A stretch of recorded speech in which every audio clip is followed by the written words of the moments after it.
Kwa mujibu wa taarifa ni kwamba dili la Young Africans kumuhitaji kocha Fadlu Rahman Davis, raia wa Afrika Kusini, kocha wa zamani wa Maritzburg United ya huko nchini Afrika Kusini na baadaye Orlando Pirates kabla ya kutimkia kunako klabu ya wekundu wa Msimbazi Simba ambako alikuwa na msimu bora zimefikia tamati mara baada ya klabu hiyo ya Young Africans kushindwa kufikiana makubaliano na kocha huyo ambaye mwenye umri wa miaka 45. Tunafahamu kwamba kwa wiki iliyopita Young Africans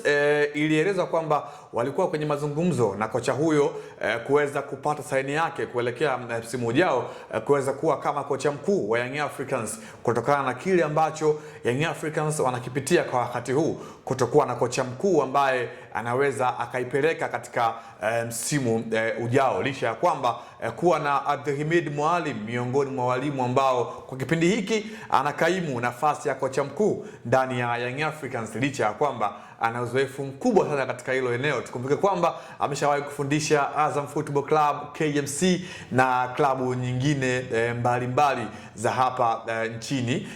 Tanzania. Kwa hiyo Young Africans na Fadlu Rahman Davis imekuwa ngumu pengine hapo baadaye kutokana na kushindwa kuafikiana katika masuala ya pande zote mbili, kwa maana Young Africans ambao wao walikuwa wanamhitaji, lakini pia na Fadlu Rahman Davis ambaye alikuwa yuko huru mara baada ya kufutwa kazi kwenye kikosi cha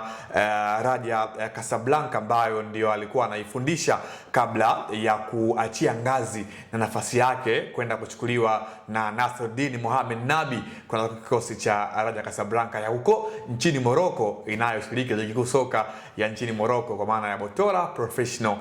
Pro. Na kujaribu kutizama Fadlu Rahman Davis ni miongoni mwa makocha ambao Young Africans walikuwa very seriously kuweza kuwahitaji kuelekea msimu ujao, lakini ugumu unakuja kutokana na kushinda kuelewana. Young Africans pengine walikuwa wanahitaji hiki na Fadlu yeye alikuwa anahitaji hiki, kitu ambacho kimefanya kuwa na mpishano ambao umefanya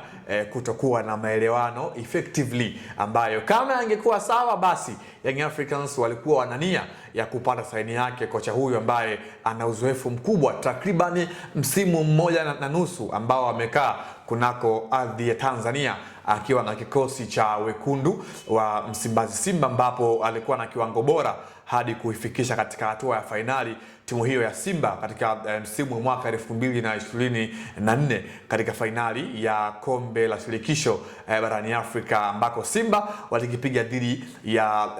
RS Berkane kutokea pia nchini Morocco. Kwa hiyo Young Africans wataingia tena sokoni kuweza kutafuta kocha mwingine ambaye watafikia naye makubaliano na kuona kwamba anaweza kuwa kocha mkuu wa Young Africans kuelekea msimu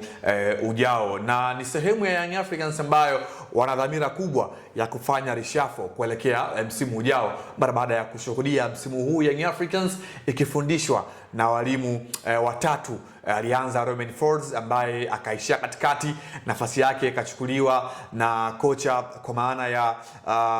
Pedro Goncalves, lakini na yeye pia hakumaliza msimu, ambapo nafasi yake ikachukuliwa na Abdelhamid Mwalim ambaye yeye ndiye amemaliza msimu na ndiye ambaye ameipatia ubingwa Young Africans sambamba na makocha wasaidizi wawili kwa maana ya Da Silva Matheus, lakini pia na Patrick Mabedi raia wa Malawi, huyu ambaye ni kocha msaidizi wa klabu ya wekundu wa Msimbazi Simba. Kwa hiyo ndio hivyo mtazamaji, Young Africans na Fadlu Rahman Davis imekuwa ngumu, hadi wakati mwingine labda ikatokea wataweza kufanya kazi kwa pamoja, lakini kwa wakati huu kocha huyo raia wa Afrika Kusini imekuwa ngumu na uongozi wa Young Africans chini ya Engineer Hersi Said. Hadi wakati mwingine, jina langu ni Leopard John, sauti ya mvua. Nikushukuru tu kwa wewe ambaye umekuwa nami mwanzo mpaka tamati kwa siku ya leo.